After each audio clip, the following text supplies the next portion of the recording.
essa noite é Estudando as Escrituras.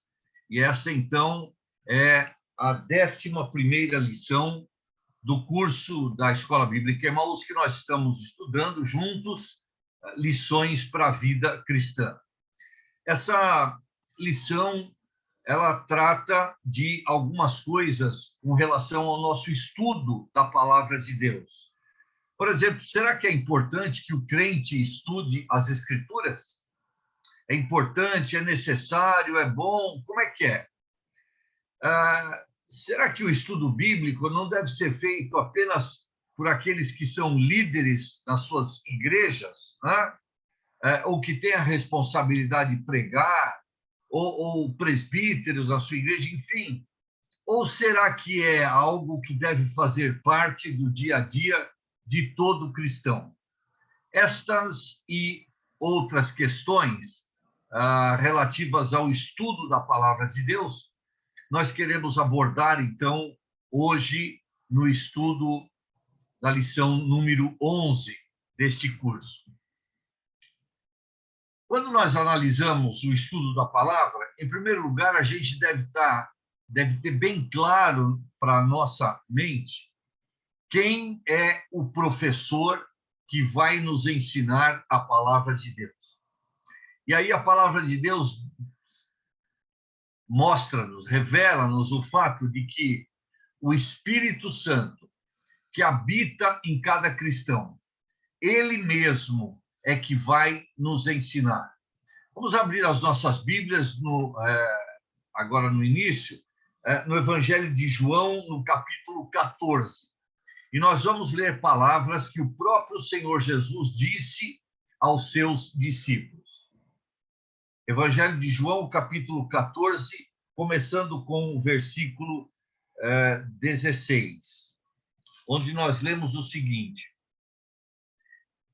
E eu rogarei ao Pai, e ele vos dará outro Consolador, a fim de que esteja para sempre convosco. E este outro Consolador, diz o verso 17, é o Espírito da Verdade, que o mundo não pode receber, porque não o vê nem o conhece.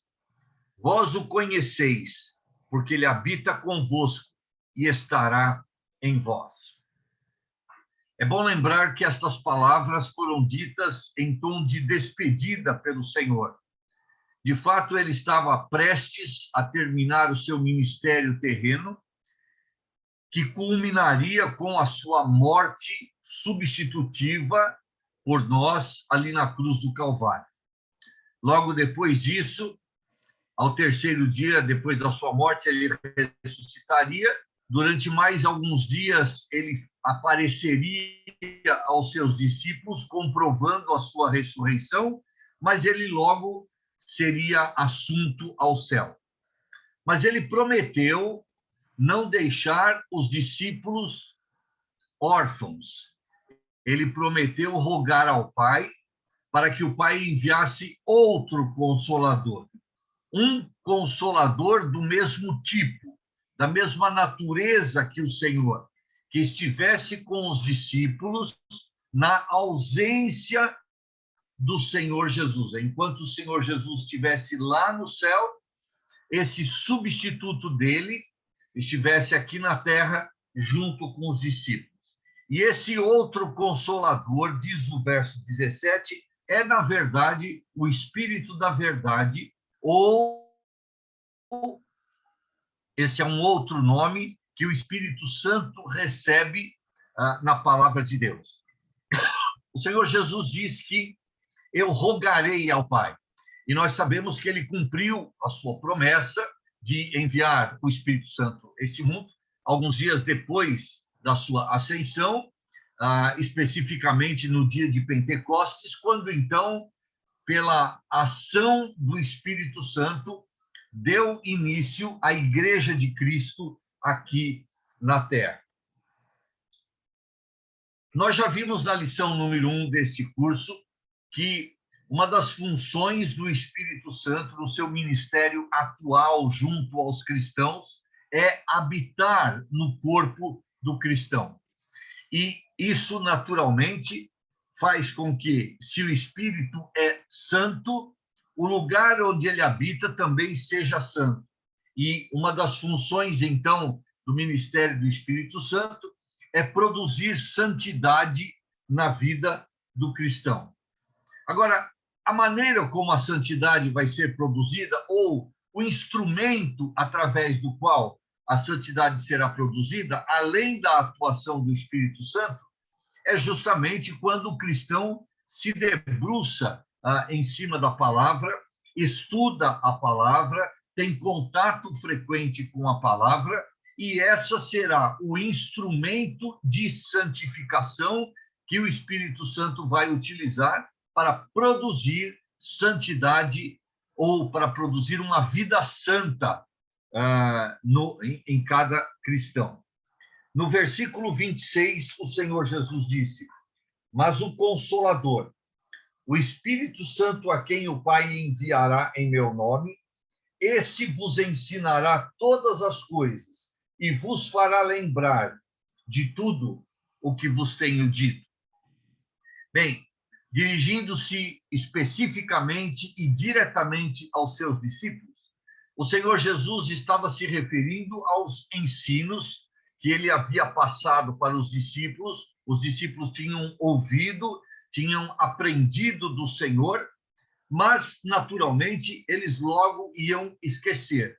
Então, a vinda do Espírito Santo e o ministério do Espírito Santo junto aos discípulos tinha como uma das finalidades fazê-los lembrar dos ensinos ensinados, proferidos pelo próprio Senhor Jesus. Notem isso.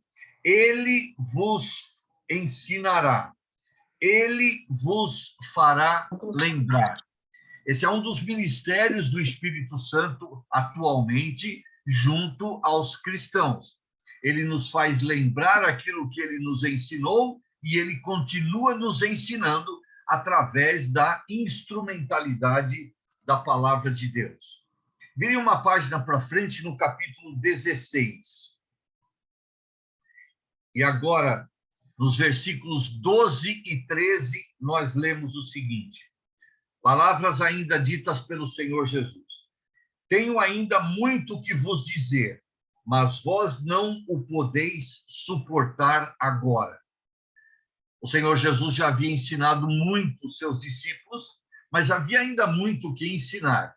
No entanto, pedagogicamente falando, ele sabia que os discípulos não poderiam assimilar todo o ensino que se fazia necessário dar aos discípulos.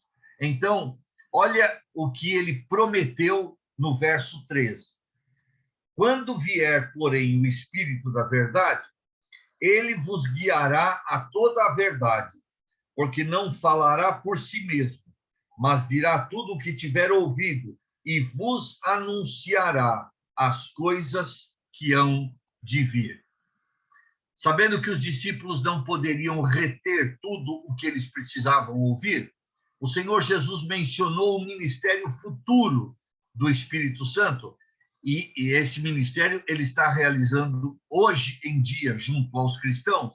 É o ministério de nos guiar a toda a verdade e anunciar as coisas que hão de vir. Provavelmente o Senhor Jesus estava se referindo aqui até ao estudo da palavra profética, das profecias, as coisas que hão de vir, mas de qualquer forma, é muito interessante que o Senhor Jesus mostra que o ministério do Espírito Santo, o serviço que ele realiza junto aos cristãos na atual dispensação, a época da graça, a época da igreja de Cristo aqui na Terra, é o ministério de guiar os cristãos a toda a verdade e anunciar as coisas que hão de vir. Ora, o que significa guiar os cristãos a toda a verdade? Na oração sacerdotal que o próprio Senhor Jesus proferiu, registrada no capítulo 17 desse evangelho, o Senhor Jesus disse: Pai, santifica-os na verdade. A tua palavra é a verdade. O Senhor Jesus, então, chamou a palavra de Deus, a Bíblia Sagrada, a verdade. E agora ele está dizendo que o Espírito da verdade, que é um nome que o próprio Senhor Jesus deu ao Espírito Santo, vai guiar os cristãos a toda a verdade. Ou trocando em miúdos, quando um cristão se assenta para ler, para meditar, para estudar, para decorar a palavra de Deus, o Espírito Santo vai guiar os pensamentos daquele cristão, fazendo-o absorver as verdades que Deus quer revelar a ele através da sua palavra. Então, quando estudamos a palavra de Deus, nós temos que ter bem claro na nossa mente que o divino professor, o Espírito Santo, o Espírito da verdade que habita em nós, habita no verdadeiro cristão, é ele quem vai ensinar o cristão através da instrumentalidade da palavra. Aliás, eu quero frisar 4 aspectos desse ministério de ensino do Espírito Santo junto ao cristão. Voltem para capítulo 14, verso 26. O Espírito Santo nos ensina. Ainda no verso 26, o Espírito Santo nos faz lembrar. Agora, capítulo 16, verso 13, o Espírito Santo nos guia a toda a verdade. E, finalmente, o Espírito Santo nos anuncia as coisas que hão de vir. E estas palavras se aplicam não só ao estudo particular e pessoal que cada cristão deve fazer, mas quando estamos também numa reunião de estudo bíblico da nossa igreja local, quem está nos ensinando é o Espírito Santo. A Bíblia deixa bem claro. É verdade que a Bíblia também deixa claro que o Espírito Santo dá o dom de ensinador ou de mestre a homens que ele vai utilizar como instrumentos nas suas mãos. Mas, basicamente e primordialmente, a função de professor, de ensinador das Escrituras, é função do Espírito Santo. É um dos ministérios que ele realiza hoje junto aos cristãos. Então, irmãos, quando nós nos debruçamos sobre a palavra de Deus para estudá-la, ou quando nós nos dirigimos a uma reunião de estudo bíblico junto com a nossa igreja, a nossa oração deve ser: Senhor, através do teu Espírito que em mim habita, ensina-me e revela-me hoje um pouco mais da tua vontade para a minha vida. Essa deve ser a oração de cada cristão, reconhecendo então que a função de ensinador é primordialmente do Espírito Santo que habita em nós. O segundo ponto que nós queremos analisar, primeiro nós vimos o professor. Agora, com relação ao aluno, qual deve ser a postura do aluno ao ser ensinado pelo Espírito Santo? Bem, em Mateus capítulo 28, as últimas palavras que o Senhor Jesus disse, que são conhecidas como a grande comissão dada aos discípulos, o Senhor Jesus disse o seguinte: ide, portanto, fazei discípulos de todas as nações, batizando-os em nome do Pai e do Filho e do Espírito Santo, ensinando-os a guardar todas as coisas que vos tenho ordenado. E eis que estou convosco todos os dias, até a consumação do século. Bem, nestas palavras, como eu já disse, conhecidas como a grande comissão, o Senhor Jesus ensinou os seus discípulos a fazerem outros discípulos. E é interessante nós nos perguntarmos: o que é um discípulo? É um aluno. De fato, é um aluno. mas é mais do que um aluno. É um aluno que se propõe a aprender de fato. E qual é a razão pela qual esse aluno se propõe a aprender? Não é um aluno que se matricula simplesmente num curso.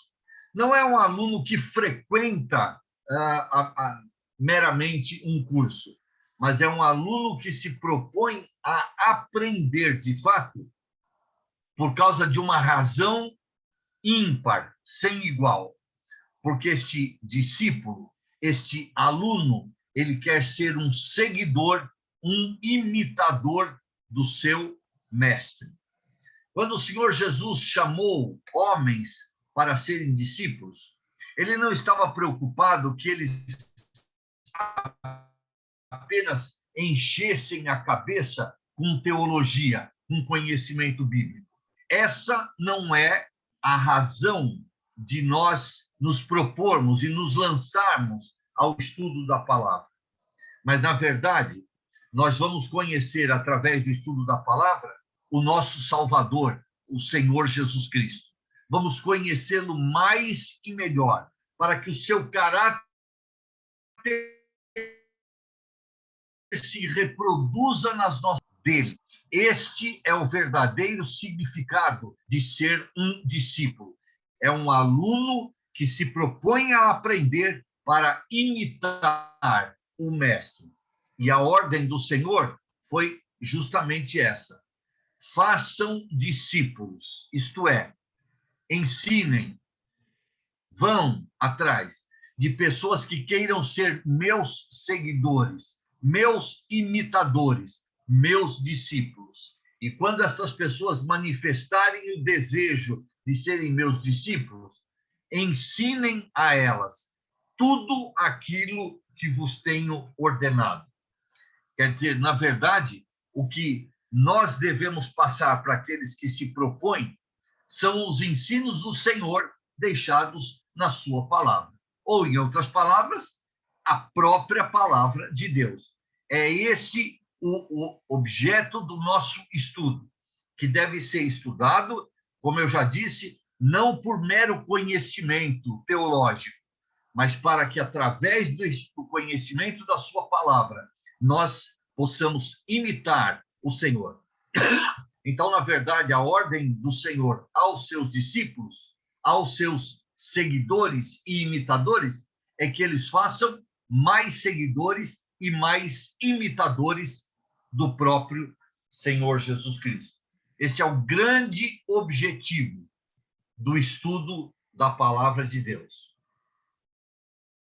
Em terceiro lugar, qual deve ser o material didático utilizado no estudo? Bem, sem dúvida nenhuma, o principal deles é a Bíblia Sagrada, a palavra de Deus.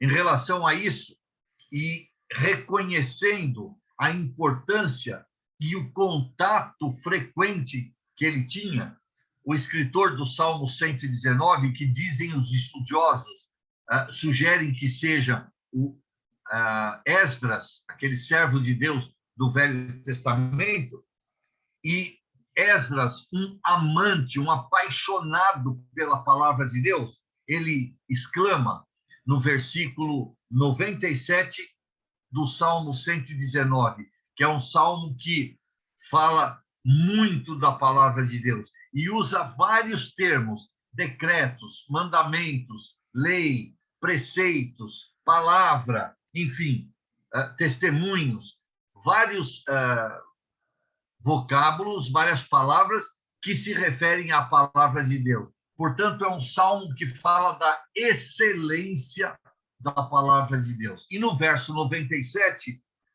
o escritor disse: quanto amo a tua lei, é a minha meditação todo o dia. Sem dúvida nenhuma, o escritor do salmo, provavelmente Esdras, um apaixonado pela palavra de Deus, fazia uso da palavra de Deus todo dia. E ele não apenas lia como quem lê um jornal, uma notícia, mas ele meditava. Isso fala num estudo bíblico. Isso mostra um contato frequente com a palavra de Deus, seguido de meditação, para que através dessa meditação, como nós já dissemos, possamos conhecer mais da vontade de Deus para a nossa vida. Bem, nós vamos citar outros materiais didáticos que podem ser usados e devem ser usados pelo cristão que se lança ao estudo da palavra de Deus. Mas antes eu gostaria de dizer isso. Nenhum outro livro auxiliar, nenhum outro livro de ajuda que nós possamos utilizar substitui a palavra de Deus. Esse deve ser o material didático supremo que nós devemos utilizar para o nosso estudo bíblico. Mas há livros que são auxiliares no estudo da palavra de Deus. Por exemplo, vão surgir certos termos na palavra de Deus que não fazem parte do nosso vocabulário diário, frequente. E nós vamos ter que recorrer, então, a um bom dicionário bíblico para compreendermos o significado destes termos. Por exemplo, você está lendo um determinado trecho e aparece lá a palavra herodiano. O que eram os herodianos? Quem eram os herodianos? Então, recorra a um dicionário bíblico e ele vai te dizer que eram partidários de Herodes, portanto, ligados ao Império Romano, simpatizantes do governo romano, e por assim adiante. Aparece lá o termo fariseu. Você não sabe o que é um fariseu? Então, você deve recorrer a um dicionário bíblico que vai te ajudar a saber que eram membros de uma seita religiosa, uma seita judaica, muito zelosa pela aparência da prática da lei, muito zelosa dos costumes judaicos, dos ritos judaicos, e assim por diante. Então, o significado de termos bíblicos que não fazem parte do nosso dia a dia, esse significado vai ser descoberto quando nós, então, recorremos a um dicionário bíblico. Um outro livro auxiliar para o nosso estudo bíblico é uma concordância bíblica, ou também chamada de uma chave bíblica.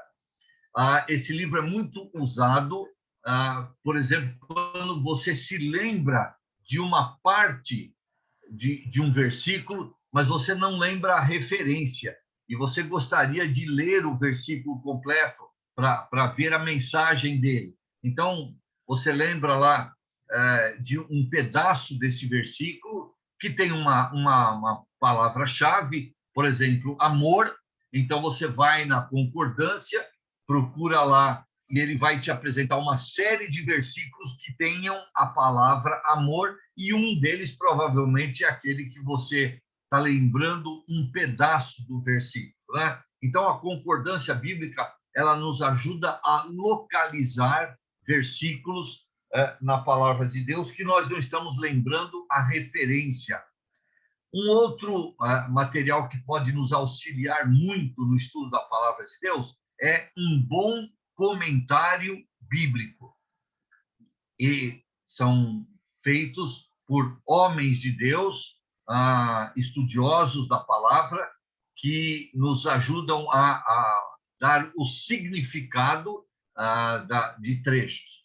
E nós recomendamos aí esse comentário bíblico popular. A figura de cima é do Antigo Testamento, a figura de baixo é do Novo Testamento. Foram feitos por um grande servo de Deus do passado, ele já está com o Senhor, chamado William MacDonald.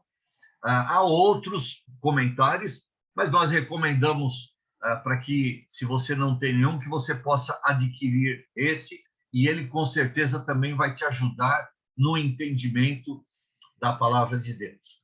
Agora, eu gostaria de reforçar o seguinte: tratando-se de material didático, imprescindível, importantíssimo, e aquele que deve ser o centro das nossas atenções, é a nossa Bíblia Sagrada, é a Palavra de Deus. Qualquer outro livro pode nos ajudar no estudo da Palavra de Deus, mas há uma advertência que nós temos que dar. São livros feitos por homens, e eles estão sujeitos a erros. No entanto, quando nós lemos e estudamos a Palavra de Deus, nós cremos na inspiração verbal e plena de Deus e na total inerrância do texto sagrado. Não há erros na Palavra de Deus, enquanto que em livros feitos pelo homem é passível de nós encontrarmos erros. Muita sabedoria para a escolha desse material auxiliar. Você deve dirigir-se, talvez, ao presbítero da sua igreja, pedindo para que ele recomende um. Nós estamos dando essa recomendação do Comentário Bíblico Popular, feito por William MacDonald, e ele vai ser de extrema utilidade, muita serventia para você quando estudar a Palavra de Deus. Como é que o cristão deve estudar a Palavra de Deus? Isto é, o que ele deve buscar na Palavra de Deus? Bem, há algumas perguntas que você deve fazer quando examinar um texto. E estas perguntas são as seguintes: busque em cada trecho que você examinar algo que te fala a respeito de Cristo. Por que é que nós estamos recomendando que, em primeiro lugar, você busque algo de Cristo? O Senhor Jesus, no Evangelho de João, capítulo 5, verso 39, disse o seguinte: examinais as Escrituras, porque julgais ter nelas a vida eterna, e são elas mesmas que testificam de mim. Em primeiro lugar, o Senhor Jesus disse para que os seus discípulos examinassem. E essa palavra examinar não significa dar uma lida rápida, sem compromisso, mas significa um exame detalhado, minucioso. Aquilo que nós chamamos de um estudo sério, comprometido da Palavra de Deus. E o Senhor Jesus deu a razão por que o estudo deve ser feito minuciosamente. Porque são as Escrituras que testificam de mim. Na verdade, o que o Senhor Jesus está dizendo aqui aos seus discípulos é que o assunto principal, o tema principal, o personagem principal das Escrituras Sagradas, da Bíblia, é ele mesmo, Cristo Jesus. Então, toda vez que nós nos lançarmos ao estudo da palavra, em qualquer trecho, nós devemos procurar, ali naquele trecho, algo que nos fala a respeito de Cristo. Uma atitude que ele teve, uma ação que ele fez, uma qualidade dele apresentada ali no trecho, algo a respeito de Cristo. Considerando, então, que ele é o tema principal das Escrituras, quase todos os trechos que nós formos estudar vão estar falando algo a respeito do Senhor Jesus. E o estudioso, o estudante dedicado da Palavra de Deus, quer encontrar algo a respeito do Senhor Jesus em cada trecho. Uma outra pergunta que nós devemos tirar do trecho, fazer ao trecho para tirar lições é: quais as lições que esse trecho traz para mim? Quais as lições? E nessa questão, às vezes, nós vamos encontrar uma preciosa promessa que Deus faz para mim. Às vezes, nós vamos encontrar o versículo-chave que resume aquele contexto onde ele está inserido. Às vezes, essa lição é um pecado que o trecho me ensina a evitar, né? E é importante ter isso em mente. Nem todos a palavra de Deus, nem todos os trechos da Bíblia falam de coisas positivas. Quando alguma coisa positiva nos é apresentada, evidentemente o desejo de Deus é que nós imitemos aquela atitude positiva. E quando uma atitude negativa é apresentada, um pecado mencionado, cometido por determinada pessoa, o objetivo de Deus, ao deixar aquilo registrado, é para que aquele trecho sirva como um alerta a nós, para nós não imitarmos esse pecado na nossa vida. Então, há pontos positivos que nós devemos imitar, há pontos negativos que nós devemos nos desviar, evitar, e assim nós vamos tirar lições preciosas e vamos deixar aquele trecho falar ao nosso coração e, na verdade, mais do que isso ainda, conduzir as nossas vidas de conformidade com a vontade de Deus. Finalmente, quando é que nós devemos estudar? Eu sei que todos temos uma vida corrida e quanto maior a cidade que você mora, mais tempo você perde no trânsito, menos tempo você vai ter para estudar a palavra de Deus. Mas deixe-me dar algumas sugestões de quando estudar. Primeiramente, vamos para o livro de Atos, capítulo 17. E ali nós vamos encontrar um exemplo digno de ser imitado pelos cristãos que moravam na cidade de Bereia. Na verdade, nós vamos encontrar aqui o apóstolo Paulo e Silas, seu companheiro de viagem, na segunda viagem missionária. E nessa viagem, eles passaram por uma cidade chamada Bereia. Note o comportamento e a atitude dos bereanos quando Paulo lhes anunciou a palavra de Deus. Ora, esses de Bereia eram mais nobres que os de Tessalônica, pois receberam a palavra com toda a avidez, examinando as Escrituras todos os dias para ver se as coisas eram de fato assim. Bem, antes de chegar em Bereia, Paulo tinha estado em Tessalônica e Lucas, ao narrar esta viagem do apóstolo Paulo, mostra que a atitude dos bereanos foi diferente da atitude dos tessalonicenses, porque os bereanos tiveram uma fome da palavra de Deus extraordinária. A palavra que Lucas usa aqui é receberam a palavra com toda a avidez. Nós diríamos com fome e sede da palavra, né? Essa expressão traduziria bem essa palavra avidez. E como é que eles demonstraram esta fome e esta sede da palavra de Deus? Na verdade, eles fizeram da palavra de Deus o seu objeto de estudo todos os dias. Eles examinavam as Escrituras todos os dias. E sabem, seria muito proveitoso para cada cristão se nós reservássemos uma parte do dia. Quanto? 1 hora, meia hora, 2 horas? Isso vai depender da sua disponibilidade. Mas se nós imitássemos o exemplo dos bereanos, tirássemos uma parte do dia para que nós pudéssemos abrir a palavra de Deus e meditar nela, e ouvir Deus falar ao nosso coração através da sua palavra. Os bereanos tiveram essa atitude, e é uma atitude registrada na palavra de Deus para que nós a imitemos. Eu quero citar também o exemplo do apóstolo Paulo e numa situação bem ruim em que ele se encontrava.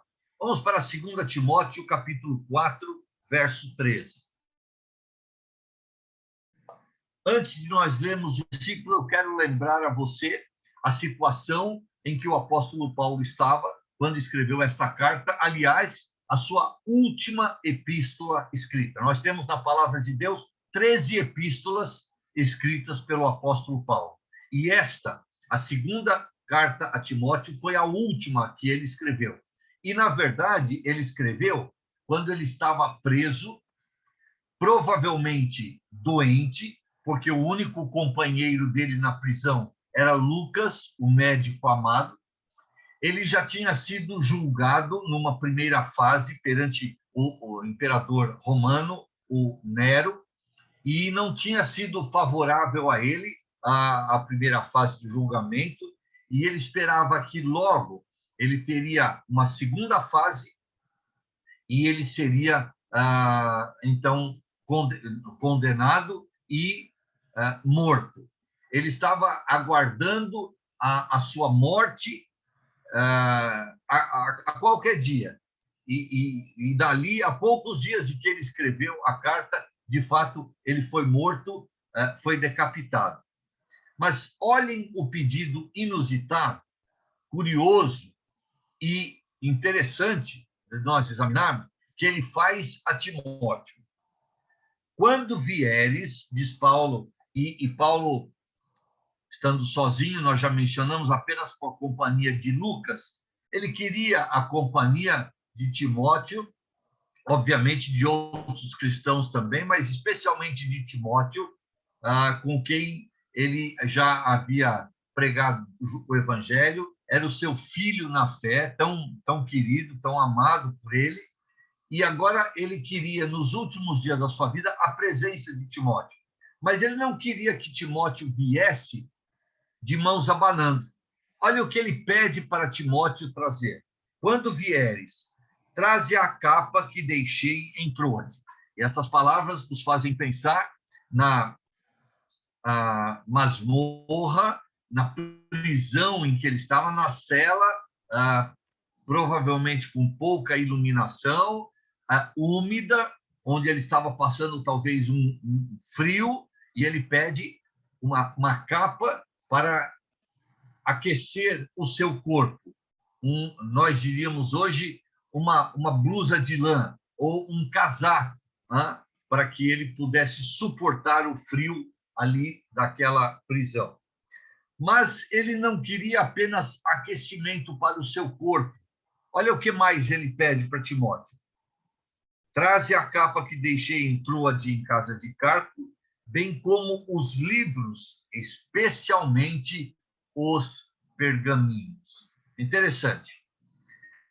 Apesar do local não ser um local favorável ao estudo, à leitura da palavra, apesar de ele estar bem debilitado e provavelmente bem adoentado, apesar de ele prever a sua morte iminente a qualquer instante, apesar de ele saber que todas as condições ali não eram favoráveis, ele pede para que Timóteo traga os livros, especialmente os pergaminhos.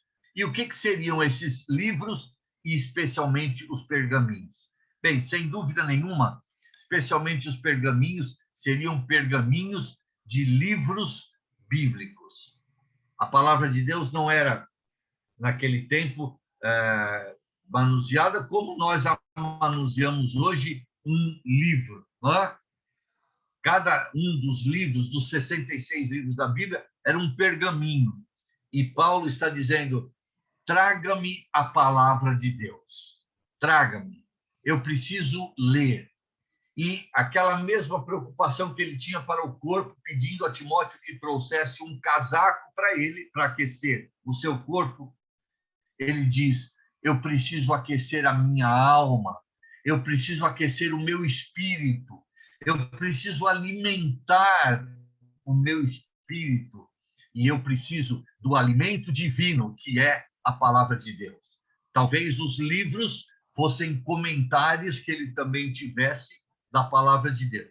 E, na verdade, o que Paulo está dizendo através dessas palavras é que, nos poucos dias de vida que lhe restavam, ele ainda queria dedicar um grande tempo nestes dias ao estudo da palavra de Deus. Ele havia dedicado a sua vida ao serviço do Senhor. E agora, no final da sua vida, ele ainda queria e sentia a necessidade de estar alimentando o seu espírito através do estudo da palavra de Deus. Um grande e bom exemplo, digno de ser imitado. Você tem, então, o exemplo dos bereanos e o exemplo do apóstolo Paulo, um exemplo de pessoas que mostraram a necessidade do estudo bíblico ser feito de forma frequente por cada cristão.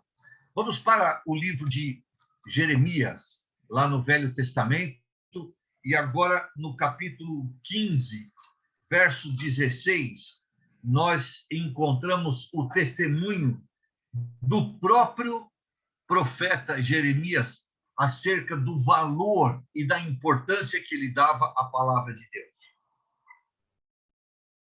Jeremias 15, verso 16, onde o profeta diz o seguinte: achadas as tuas palavras, logo as comi. As tuas palavras me foram gozo e alegria para o coração, pois pelo teu nome sou chamado, ó Senhor, Deus dos exércitos.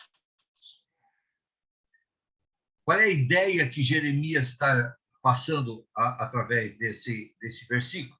Bem, nós não podemos compreender literalmente, ele não comeu os pergaminhos da palavra de Deus. Mas o que Jeremias está dizendo é, assim como ele e qualquer um de nós tem necessidade de alimentar-se diariamente e várias vezes ao dia, com arroz, feijão, batata, leite, mandioca, carne, ovos e etc., o nosso corpo sente falta desses nutrientes. O nosso corpo precisa de carboidratos, de proteína, de vitaminas, né? Esses nutrientes que alimentam, que sustentam, que trazem vida ao nosso corpo. Dessa mesma forma, o nosso espírito também precisa de alimento. E Jeremias está dizendo que, quando ele encontrou a palavra de Deus, ele a comeu, isto é, o ensino da palavra de Deus. E assim como os nutrientes do arroz, feijão, carne, mandioca, ovos, nutrem o nosso corpo físico, os nutrientes da Bíblia nutriram o seu espírito. E ele sentiu alegria e gozo no coração por essa refeição espiritual que ele teve através da meditação, do estudo da palavra de Deus. Bem, que nós possamos considerar a palavra de Deus exatamente como Jeremias a considerou: o alimento espiritual necessário e imprescindível para o nosso sustento espiritual. Finalmente, Salmo 119, versículo 71. E mais uma vez nós voltamos a esse salmo que fala da excelência da palavra de Deus, para agora ler o seguinte: foi-me bom ter eu passado pela aflição, para que aprendesse os teus decretos. Sabe, o escritor dessas palavras devia ter passado, pouco antes de escrevê-las, por algum problema na sua vida. E esse problema trouxe sofrimento, trouxe aflição, trouxe momentos de angústia para ele. Mas ele reconheceu que, através daqueles momentos, ele se dedicou mais à palavra de Deus. E ele pôde lançar-se ao estudo da palavra de Deus de forma mais acentuada. E ele pôde receber, através da palavra de Deus, a força, o consolo para aqueles momentos de angústia e de aflição que ele tinha experimentado. Agora eu pergunto para você, meu irmão e minha irmã, todos nós temos passado tempos de angústia na nossa vida. Todos nós temos passado por aflições, experiências marcantes na nossa vida, desagradáveis. Não é assim? Então façamos como o salmista. Nestas experiências, nos lancemos de forma mais ardente ainda ao estudo da palavra de Deus, porque ali nós vamos encontrar consolo para os momentos difíceis, alimento para o sustento nas aflições. Nós vamos encontrar alívio para as experiências dolorosas da nossa vida. E, no final das contas, o salmista disse: foi-me bom ter eu passado pela aflição.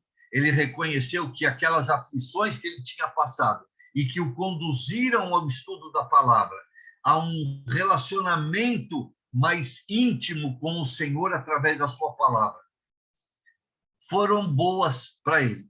No momento, as experiências foram ruins, mas o efeito produzido foram consequências boas na vida do salmista.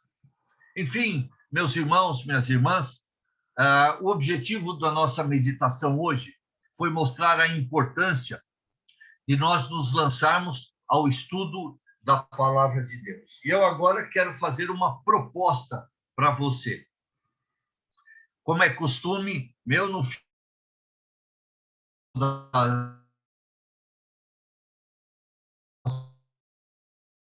das lições, eu quero fazer uma proposta a você. Se você deseja estudar um livro da palavra de Deus agora no ano de 2022, fazer isso um dos objetivos a ser alcançados no ano que nós vamos começar dentro em breve, se o nosso Deus permitir. Você escolheu, por exemplo, eu quero estudar o livro de Eclesiastes. Muito bem. Então, eu te convido, vamos estudar juntos este livro. Entre em contato comigo, eu posso dar alguma orientação para você, para que você se lance ao estudo daquele livro, compreenda a mensagem daquele livro, entenda que ele foi dirigido a um tipo específico de leitor, mas que, obviamente, ele tem utilidade para nós também. Vamos estudar juntos. Então, a minha proposta para você, meu irmão, minha irmã que está me ouvindo nessa noite, escolha um dos 66 livros da Bíblia.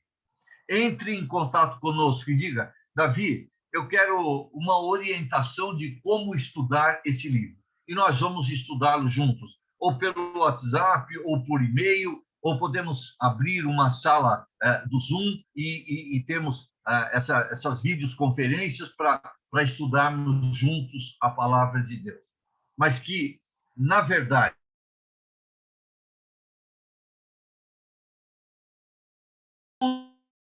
para o povo de Deus, para estudar a palavra de Deus e, através dela, conhecermos melhor o Deus da palavra e a sua vontade para a nossa vida. Que Deus abençoe a sua palavra e que Ele fale aos nossos corações nesta noite. Eu aguardo ao seu comunicado, a sua mensagem, desejando juntos estudar a palavra de Deus. Que Deus os abençoe. Amém.